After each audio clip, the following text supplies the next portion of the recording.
So far, we've looked at the difference between relational database management systems and other forms of database management in a very abstract way. In this movie, we're going to take a look at the reality of how this works and how our databases are structured. We're just going to be looking at the absolute basics here. We'll get into more details as we progress through this course. Here is one of the most basic units of a database. That is a table. This whole thing is known as a table, and the table's name is groups. Within the table, data is stored according to different kinds of data types, such as we may have a numeric data type or an alphanumeric data type. And what we want is for each record within the table to be similar so that all entries can be treated in a similar way. This is why we've split the table into columns. This is a column. The column's name is ID, and within MySQL our way of referring to the ID column of the groups table is groups.id. But never mind the technicalities for now, we're just looking at the general concepts. Here's another column. All the data within the table is stored within a column, and the column name is up the top there, name, groups.name to be precise. And this column stores the name of some of my favorite bands. We're going to use this table in conjunction with another table to access information about my music collection. A very simple database application. These are known as rows. Now, different database management systems will have different jargon connected with them. A long time ago, columns were known as fields and rows were known as records. For the sake of consistency, all the way through this course, I'm going to be calling them columns and rows. A row is a distinct unit of data. So each row is an entry within our table.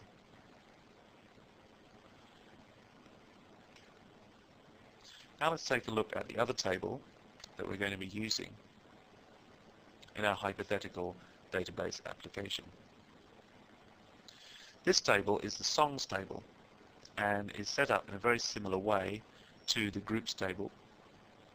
It has a unique ID column, it has the song title column, and it has another column called group, and we'll explain the reason for this in a second. Let's get these to the same size, and you'll notice that the numbers within the group column match up to the numbers in the ID column of the groups table. This is a way of forming a relationship between the songs table and the groups table. This allows us to avoid storing information more than once.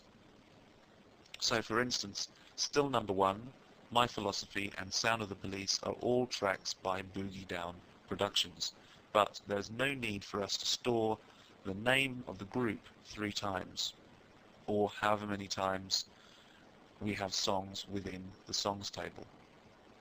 That is redundant and can cause all kinds of errors, as we saw in the last movie with the misspelling of the name. And furthermore, if we realized that we'd misspelt Boogie Down Productions, or we wanted to change that piece of data for whatever reason, all we'd have to do under this system would be to change the name in the groups table, and then when we came to pull data out about the songs, the group column would refer us to the entry in the groups table, and essentially the data would be corrected for all the songs in effect. This kind of relationship we're looking at here between the songs and the groups tables is known as a one-to-many relationship. This is how we write it in, if we were going to draw up an official database diagram. This is not in any way a well-formed database diagram. It's simply a simple way of representing some data. But n to 1 or 1 to n meaning an indefinite number, and 1 meaning only one entry. So in this case, each one group may produce many songs, but songs are only written by one group. Of course, there are limitations to this model, and if I was really applying this to my music collection, I'd find that there are a lot of collaborative tracks which would require me to use a more complex relationship known as a many-to-many relationship.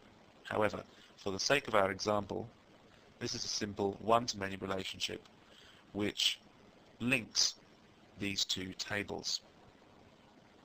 Now that we're looking at relationships, I can introduce another very important concept about the database structure, and that is keys. Some columns within our tables are known as keys.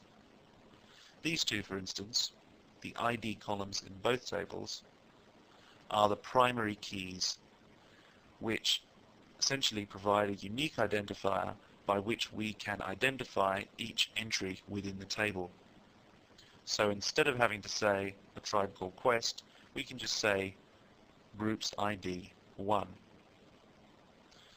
This means that when we go to, for instance, make a relationship between the two tables, we don't have to use fallible data such as typing in the full name of the band. For instance, it's not even a question of spelling mistakes necessarily, but someone might simply type in tribe, someone might type in all lowercase, someone else might capitalize the first letter but not the rest. We get rid of all these complications by using a simple numeric primary key. The other kind of key is the foreign key. The reason it's called a foreign key is because it refers to a unique entry within a different table than the table in which the foreign key is installed. In this case, the foreign key is within the songs table, but the data refers to the ID of the entries within the groups table. So the data within the groups column, for instance, on the first row here, Jan on it, we'll look at that. The group is 4, so a quick scan down our groups table will find group ID number 4 is nucleus.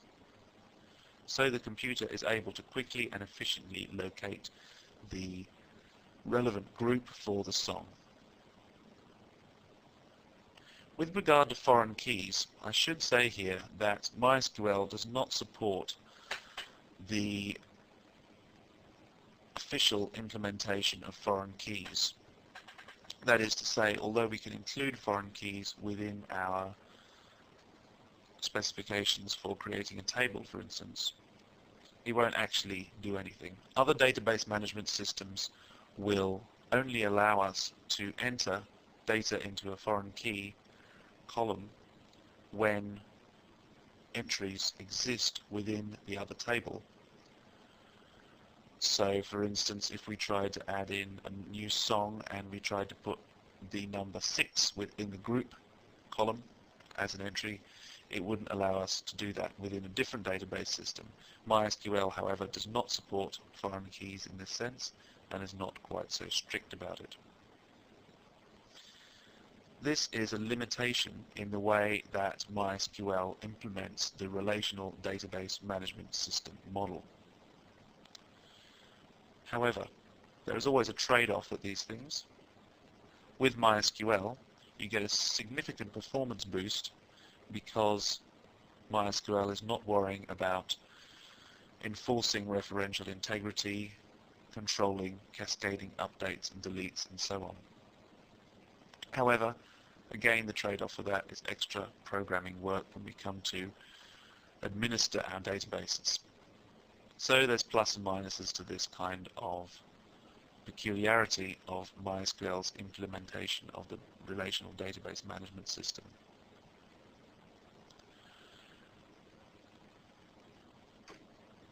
The way in which we get data from our tables is we have to write a query, and that's where structured query language comes in, or SQL. SQL is a very easy programming language. It's what's known as a fourth generation language, which means it'll be a lot easier than any programming language you've encountered otherwise, very likely.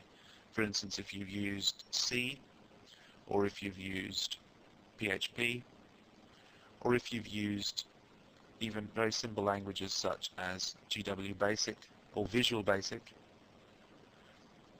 you'll find SQL absolutely,